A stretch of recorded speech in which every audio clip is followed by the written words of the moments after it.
Hello, everybody. Welcome back to the What If Villager playthrough. My name is Tango. Hello, guys.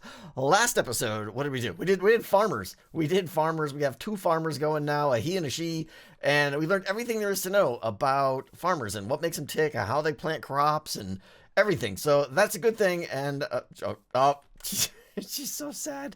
We'll talk about this more in a second here. What else? So today, due to popular demand, we are going to get started on the Lumberjack. Okay, I want to go through everything about the Lumberjack, all its AI, how they chop trees, how they plant trees, how they look for trees, everything about how they get better axes.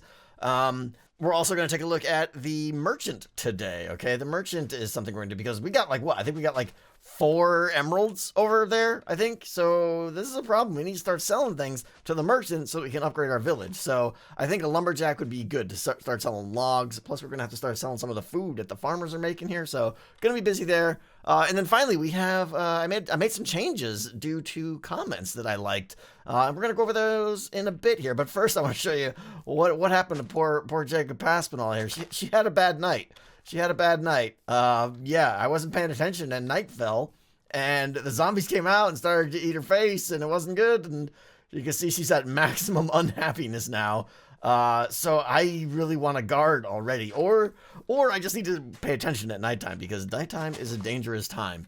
They should start harvesting that sugarcane very quickly. I wonder if they haven't found that sugarcane yet. The village might not have scanned that sugarcane yet.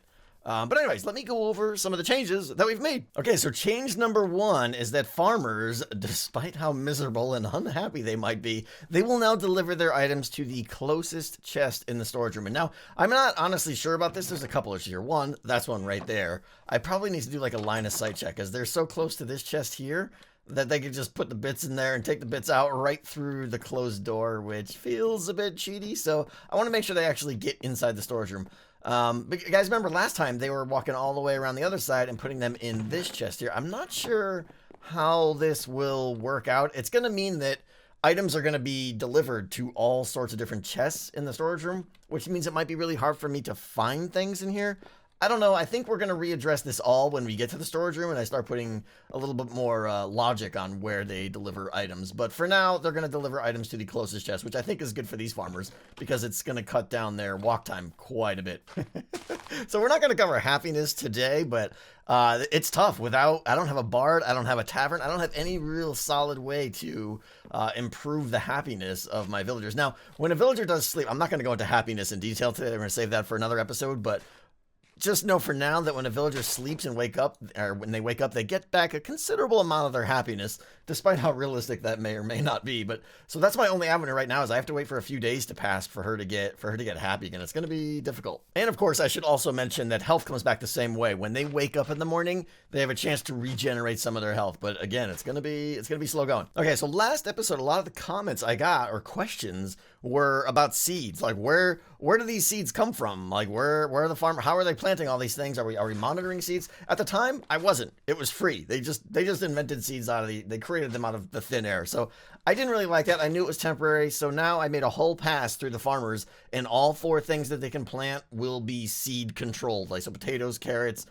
wheat and beetroot seeds. So it's actually kind of interesting. They'll maintain their own little levels of seeds. So for instance, this guy's probably got, in this case, a potato. A seed for a potato is a potato. But if I'm actually going to start punching some of this stuff here and let's see if we can get a seed. I am in survival mode. Okay, so now let me see if I just grab a couple here. Okay, good. There's 4. If I put these in here now, they should theoretically come pick them up and potentially, well, that's the other thing. Due to how they plant, which we covered last episode, they won't plant the wheat seeds adjacent to any of the existing stuff. So maybe I'll just start making this one like a wheat farm over here because I want to start selling wheat. But I want to see first if they're gonna pick the stuff up. Okay, I think she just snagged them. Let me see. Yes, okay, so she just got 4 seeds. Now I just need to give her a place to plant them. So I'm going to manually just kind of kickstart this little extra square over here and plant some, we're going to do this and get it going here. Make sure, I think I got the water in there and everything. And make it just a little bit going with wheat seeds and see if they'll come over here and continue the process. Alrighty, so I tilled most of this area. I left a little bit in the middle because I just want to see if they'll till that as well. And I planted 1 seed myself manually. Now, she has, I believe, 4 seeds. Now, he doesn't, so he can't do anything over there. She's got the 4 seeds, so I think eventually she'll come over and start planting, but it's going to take a while because the potatoes are going to be much higher on her priority list right now. All right, so the next day I slept through the night, and this is the other thing I want to show you. Due to a comment that someone left that I thought was brilliant, I loved it, it makes the game more fun, is that now nomads, we have a Sienna Gold Runner. Sienna Gold Runner here now has starting profession levels, which I think is good. It kind of represents their past life, if you will. And you can see she's just kind of wandering around town here saying hello to the other villagers right now. But I think this is good. This makes the decision of what to convert them to a little more interesting, you know, because before it was just, what do I need the most? Buy that token and slap it on. All the nomads are the same. Now it's like, maybe I want to wait for a nomad to show up that has a little kickstart in the profession I need. So like, this works out great because I want a lumberjack today. So assuming I can get the tokens today for a lumberjack, I may convert Sienna here. But I need a lumberjack profession token, and I need a place for Sienna to sleep. Kabam! Extra kabamity bams with extra houses are happening here. We got another house here. Hi, sheep. How you doing? Item frame, there's going to be a 4 villager little house here. It's kind of small, so later on I may, you know, downgrade it, I guess, to a 2-person once we're booming and have all kinds of money. But for now, I'm going to try and cram 4 people in here. Item frame is ready to go. Yeah, I love this little style of building. These things are incredible. Little purple roof action here with all the organics and everything. Very, very good. So what we need to do now is not fall in that water here. This is going to take us from a 2-person village to carry the 4 6-person village. I'm mathificated. A 6-person village is what we're gonna have, but it's getting to be nightfall, so we got to go check out our situation over here because Sienna Goldface or whatever. Oh, here she comes. She knows. She's ready. She's like, listen, I want to chop all the trees. Just sign me up, boss. So I got to get a profession token, but here's the deal, okay? I need a profession token and a place for them to sleep. But what I don't have is money. So we're going to just go ahead and do tradesman for now. And our friend Sienna's not going to have a place to sleep tonight. So we're just going to have to sleep through the night. But I don't want her to wait, whoa. That was weird. Did he just despawn and respawn before my eyes? I don't know. Okay, we have 1 emerald left. So it's time. It's time to make some stuff happen here. So wait. No. You. Come here. Come back here. Bam. Oh, beautiful. Sienna Gold Runner, whatever her name is. Okay. We have a level 15, so maybe we may upgrade her to be the druid later on. We'll see. But for now, lumberjack is the current thing. Everything's all happy and good. But yeah, she has no place to sleep, so I am going to have to sleep through the night. This isn't right. One of the things, I just changed a lot of stuff about tools for pretty much everyone who needs a tool, and we'll get into that in a bit, but she should have spawned with a wooden axe and some saplings, and that's making me a little bit sad right now. Oh, we have another villager coming over there. What I really need right now is the merchant. I'd like a merchant to show up. That would be dandy. Do we have a merchant anywhere here? Let's see here. Hello, merchants. I have things to sell to you, so you can give me shiny green rocks. Ooh. Here we go. Okay. You are my best friend right now because... Hold still. I gotta change it so that when I trade with them, they actually stop walking. It's annoying. Like, hey, you. He's gonna walk to the center of the town hall. No, where are you gonna walk to? Just stop. All right, anyways. Oh. So this is a problem. I think, so what it's supposed to do here, we're going to get into the merchant probably now, actually, and probably do the lumberjack next. Look, just cutting through the storage room. He's going to visit some of the other guys here. He should have a lot more trades than this. And that's interesting. Okay, I got to figure out what's going on. I changed a lot about the merchant today, in fact, so I might have broke something. Okay, new day, new merchant. So... yes. Okay, good. We should have farmers and lumberjack. Yes. So the way it works is the trades you get from the merchant are only based on the villagers, the professions that you have in town. So he has a lot more trades for like blacksmith items and, you know, enchanter goods and butcher goods and stuff. But since our village only has farmers and lumberjacks, he will only offer, or he will only buy farmer and lumberjack goods, which makes sense, right? So that way you don't focus on what you're good at. So we can sell our potatoes, and once our lumberjack starts chopping, we can sell some logs. So let me get the taters. I got them. Okay, here we go. I'm going to sell, I left like 30 or so just so that my people don't starve, but I want to sell him a 1 stack, 4, 2 stack, 4 more, 3 stacks, and 4 stacks. Excellent. So we got 16 emeralds now. I can buy tradesman, house. Give me a house. Oh, can I even? Oh, no. Wait, where? I'm getting confused here. It's over here. How much is it? 13. I got 16. Excellent. Bam, bam. Okay, that was good. Let's go put that on the house over there, and then we're going to talk more about the merchant. Second house, go. Da-da-da-da. And now the beds should get claimed. They're all available, and now 1 should get claimed. There it is. Bam. Perfect. Okay, so that's because we have 3 villagers. I think the lumberjack actually claimed the house over there. People don't, by the way, villagers don't stick to the same house. It's generally every time the game starts up, they just pick a new bed. All right, let's take a very deep look now at the merchant and all of the items that he has for sale. So I'm going to put on the screen now all of the items that the merchant will buy from you. So it's the item, the quantity is the stack size that he requires, and the price is the number of emeralds that he will give you. So take a look, pause the screen or pause the video if you need to, and take a look at all these. I would definitely like some feedback.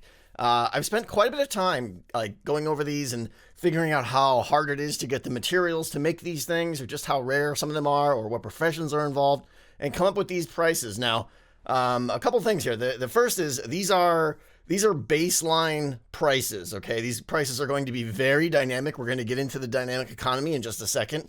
But second, and just as important, now I mentioned last episode that the concept of villager items is gone.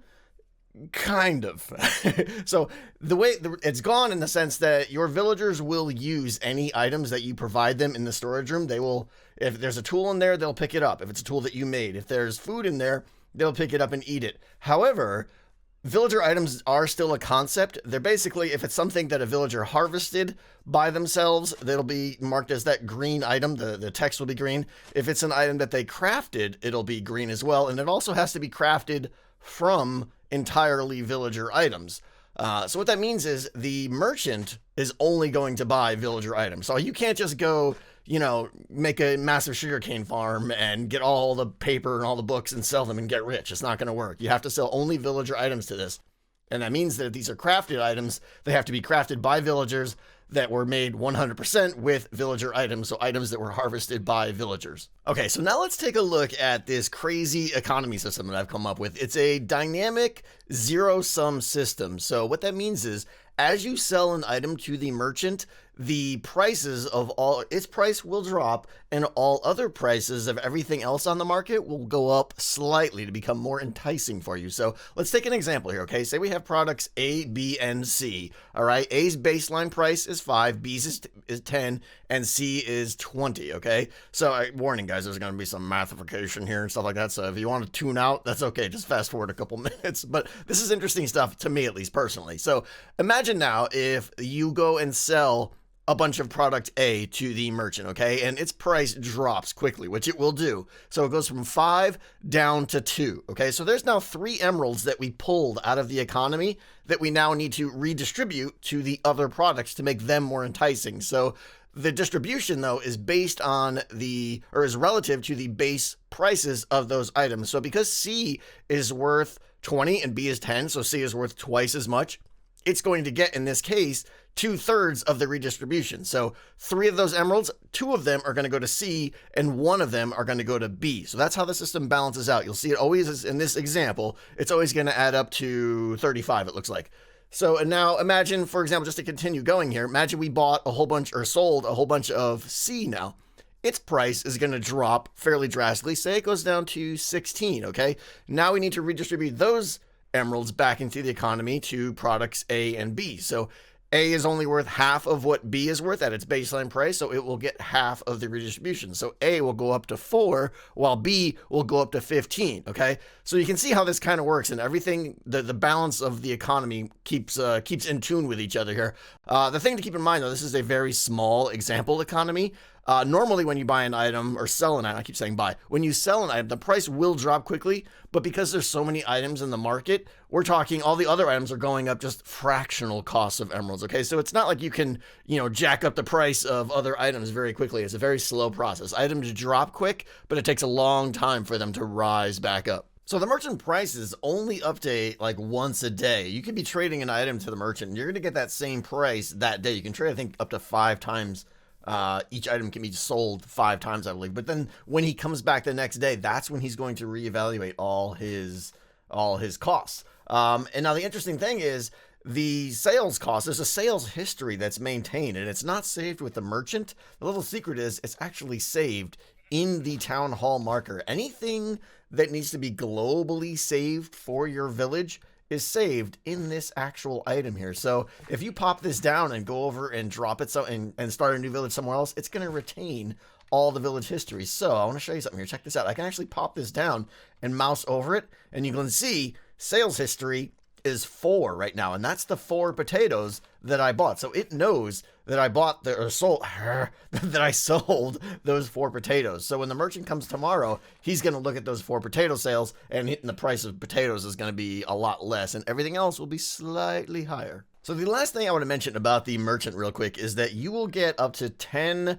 item transactions available to you a day. He'll have 10 items that are he will buy from you, and they're based on the professions, like I said, that you have in your town. So you might get less than 10 if you have just a few number of village professions like I do right now, but you should get, once you get a good village going, you should get that 10 now. Now there is a weighting system behind all these trades too, so some of them are more likely to appear than others. For instance, wheat is way more likely to appear than diamond shoes, for instance. All right, so that's it for the merchant. Let's wrap him up. That's enough of that nonsense. The thing to take away from this is he is critical to the success of your village. He is your economy. He's your lifeblood. He's how you grow things. And it should be no secret that the way to get rich is to not focus on one thing. It's going to be to diversify and have as many different items to sell to the merchant as possible. Moving on. Let's go say hello to our lumberjack here. Poor Sienna Gold Runner, whatever faces. She's just standing here. She's standing here doing nothing, right? There's trees around that she could be chopping, but she's not. And that's because she doesn't have an axe. So if you remember last episode, I asked you guys for some feedback on tools for some of the villagers. Should they just always implicitly have a baseline tool, or should they make their own tools, whatever? And your feedback was great, and I've made some big changes with that. So this is going to apply now to lumberjacks, farmers, miners, and butchers. Those are the 4 professions that kind of have a tool they need to do their job. Okay, so what they will do now is actually craft their own wooden tools. So I'm going to go ahead and put in 15 logs into this chest here, and some magic should happen here, okay? Our lumberjack should come over here and go, you know what? I need a wooden tool. I'm going to go make one. And the farmers as well should come by. Here they come, maybe? Yeah, she's going over there, it looks like. They're going to go, she's so sad.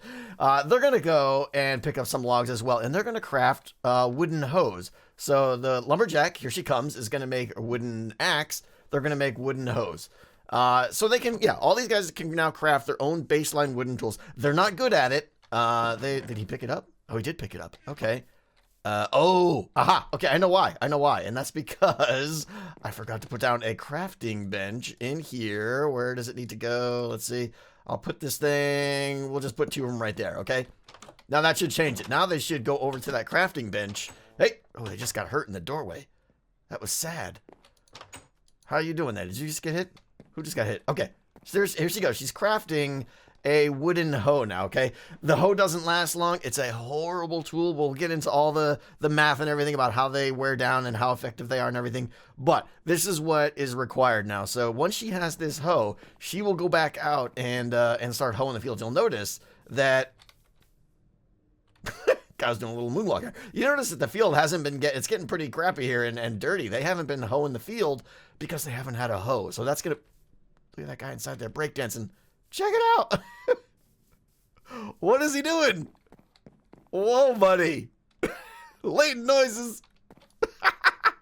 Okay, that's a pathing issue that I need to fix. Please move. Go, get off.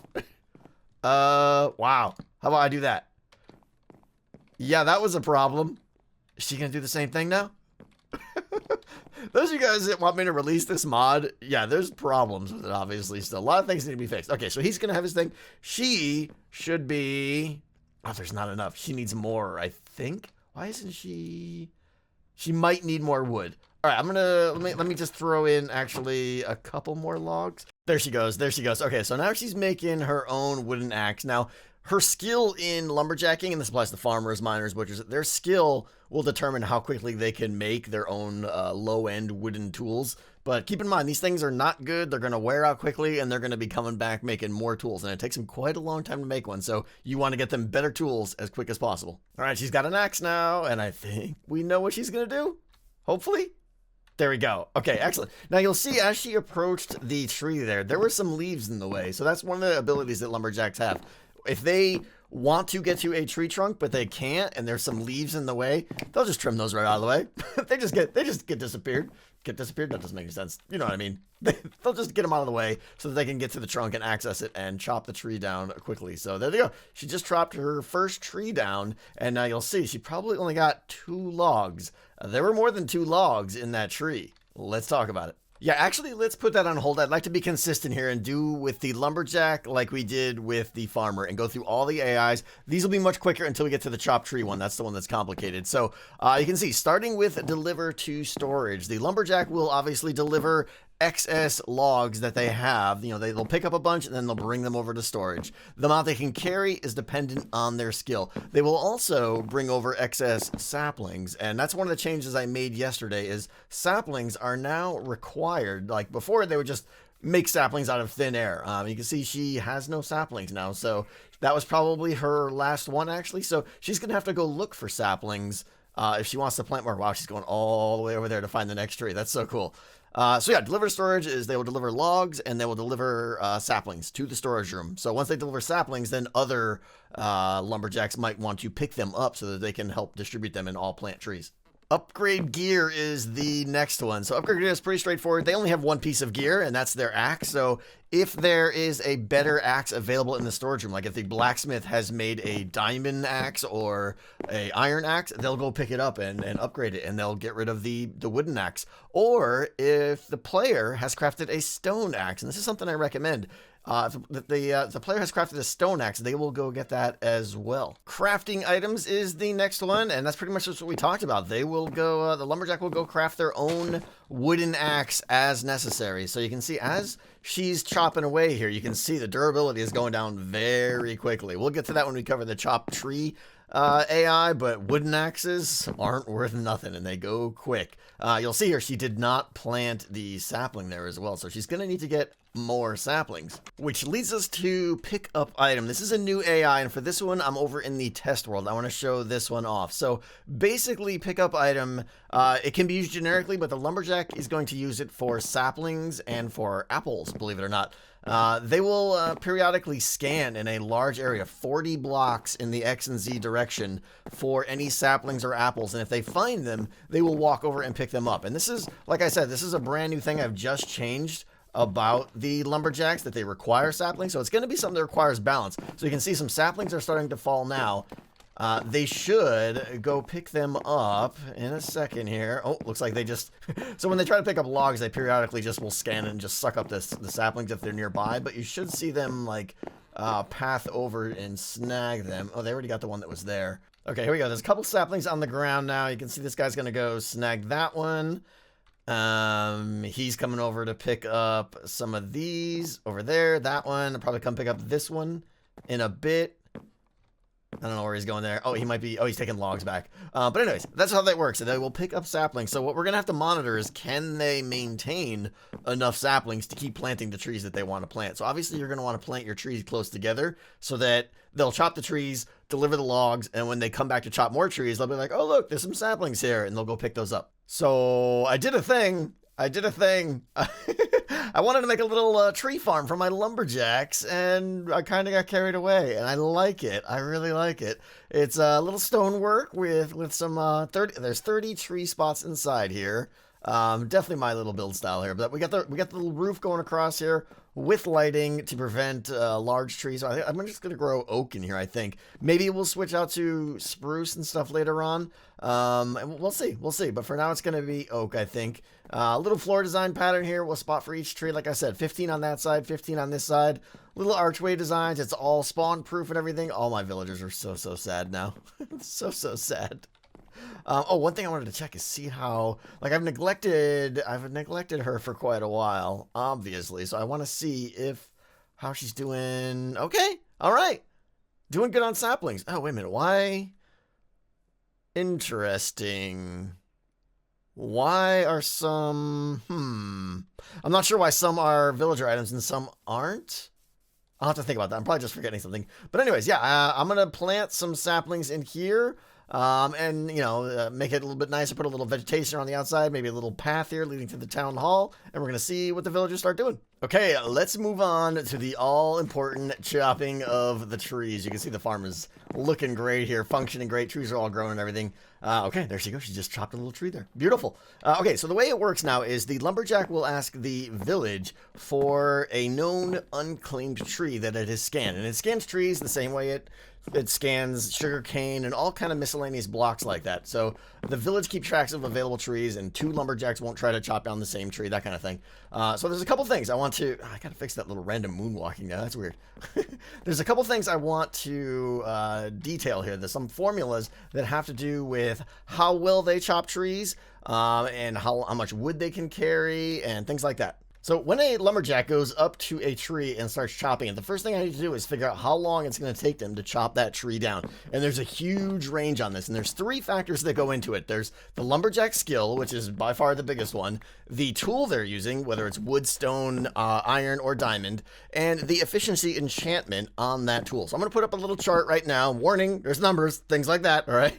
But I want to explain this chart to you right now. Basically, you can see the 3 columns there. There's the axe material, there's the skill, which is the skill of the lumberjack, ranging from 1 to 100. There's the axe material, which in the upper left corner, you'll see there's 20, 15, 9, and 6 for the 4 material types, wood, stone, iron, and diamond. And then there's the efficiency, which is just straight up the enchantment on it. And obviously 1 from 1 to 5. If it's blank, it's considered to be 0. So you can see there's the formula there in the upper right of how much damage they do per chop. So at skill 1 with a wooden axe and no efficiency, they only do 7 damage per chop. At skill 50 with an iron axe and efficiency 4 on it, they do 23 damage per chop. And then at skill 100 with a diamond axe and efficiency 4 pickaxe or axe, they'll do 46 damage per chop. Now the rightmost column there is basically I take that number and do 120 divided by the damage, and that gives me how many chops they have to swing at the tree to knock it down. So you can see it ranges anywhere from 3 with level 100 crazy axe of doom to all the way up to 17 swings they have to make to level 1 with their own wooden axe and no efficiency. Okay, one last thing I want to clear up here, and it's got to do with how many logs they get per tree, okay? When I originally did this, I was just getting a ridiculous amount of logs from lumberjacks. It was basically just stupid. So I had to really tone that back, and what I've done is put a little formula in for every log within a tree that is chopped down, there's a % chance that the lumberjack will actually be able to acquire it based on their lumberjack skill. So you always get the first log in the tree, but after that, there's a direct kind of linear progression between how many, what my lumberjack skill is and the chance of getting that log. So you can see in this chart here on the screen now, at a lumberjack skill of 1, there's a 1 in 6 chance for every log of actually getting that log. So not very good. You're going to get like maybe 1 or 2 logs per tree, all the way down to skill level 100, where you're guaranteed to get every single log in the tree. So again, skill means a lot here. So you want to level up your villagers. And another day, the merchant is back here, and today he's got sugar. He's buying sugar, beets, carrots, Potatoes, you can see the price of potatoes went down. It got cut in half. It was 4. It's down to 2. I think if I buy another one, it'll probably go down to 1 the next day. And then we got wheat and logs. That's good because wheat and logs is what I want. I'm going to try and sell some wheat and logs today to get my emerald stash back up. All right, there he is. He went back to the town hall. Sometimes they like to go back to the town hall. All right, I'm going to sell some potatoes because I've got a bunch of them. Probably too many. I might need to change the formula, but we're really going to push out potatoes here and get what we can from it, and bam. Okay, 6 of those. And now I don't have enough wheat. I only have like a little less than a stack of wheat, but I have 1 stack of logs. I want to do that. So now we got 10 emeralds here. Let me put those in the bin here. We're up to 14. So at this point, we could look into getting another villager, but that is going to be for next episode. And as they say, that will do it for today. If you guys have any questions about the merchant or the lumberjack, something I missed or something you're confused on, please leave a comment and I will do my best to answer them as always. Next episode, I think we're going to hit up the miner, which I'm real excited about. And he does need some work, too. A lot of science going on there and a lot of bugs with that guy, too. Like, he kind of walks into lava and stuff. We got to fix all that stuff. But our town's coming together. I really like the little tree farm we got here. We got another village. We got 2 farmers that are leveling up quite nicely, perhaps a little bit too fast. I might need to tone that down a little bit. But that is it. I will see you guys next time. Thank you so much for watching. Goodbye.